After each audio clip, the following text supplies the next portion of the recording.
Our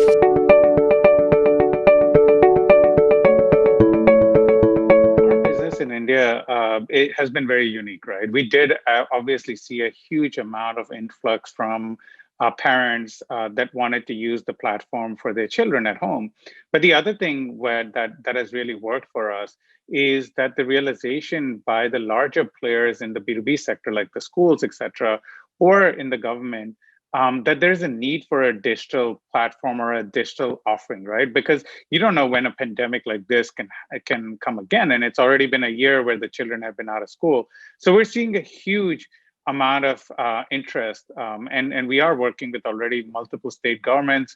We're starting to work with large preschool chains, etc., to bring our literacy program to them. So I'll take this a couple of ways. One gap or challenge, if you want to call it, is obviously, and this is not just Indian education system, it's any education system, it's the ability to personalize the learning for each child, right? Because each child, even in a classroom, learns differently and at a different pace.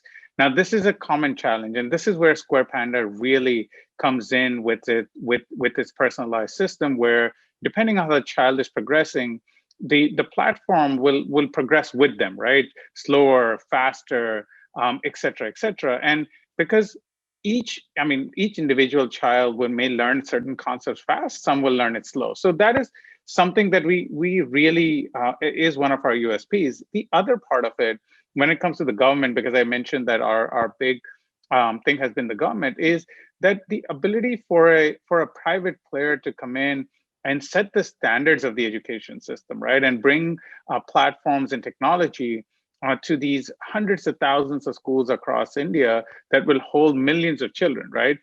This is where, again, Square Panda comes in with the partnership model with the government, saying that, hey, as a private partner, let us come in, let us help you set up the English literacy across your schools. And even when it comes to early numeracy, we're helping some of the governments do that. So these two, I think, are the major gaps and challenges we look at. A platform like ours brings years of research, right? So neuroscience-based research that has been put together in a gamification method for the child to start using on our platform, right? So while the child is thinking that they're playing a game, they're actually learning, right? There's a whole bunch of curriculum that's built in. The other part is obviously the ability to personalize that journey, right? So we record everything that the child is doing. There's a set of assessments that are continuously being done behind the scenes that tells us where the child is going and where they've been. And this way we can tell them where to go next, right?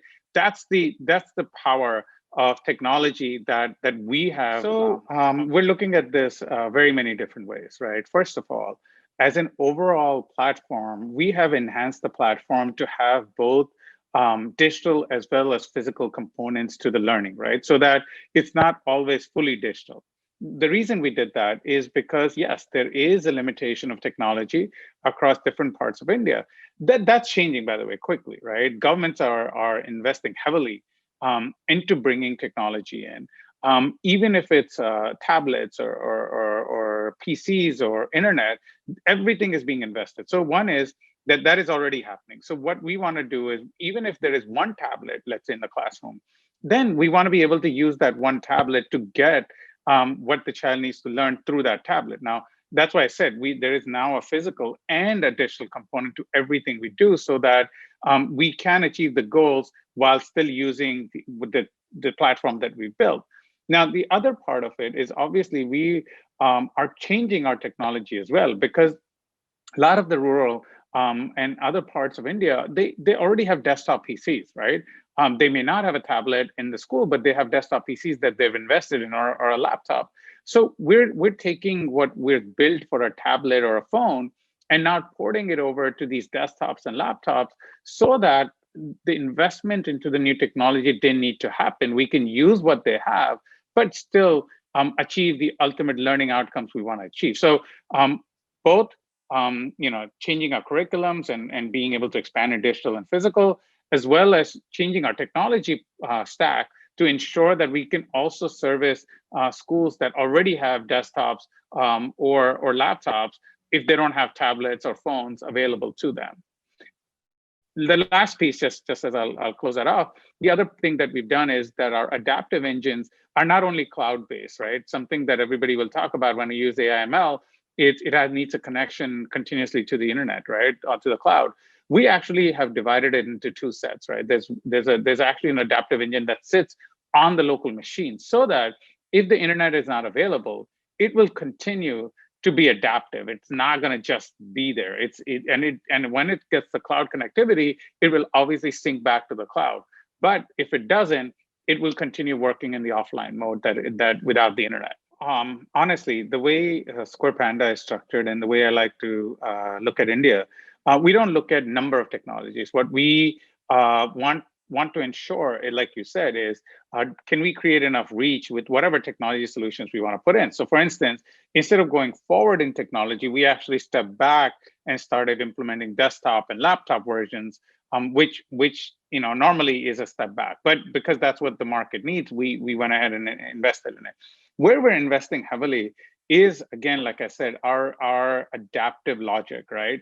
How can we make that much more detailed than it currently is? And with the more number of students that we get from India or from other countries, how do we make it more smarter, right? And that's going to be our biggest investment, is continue building that of adaptive logic to make the journey the best possible for that child.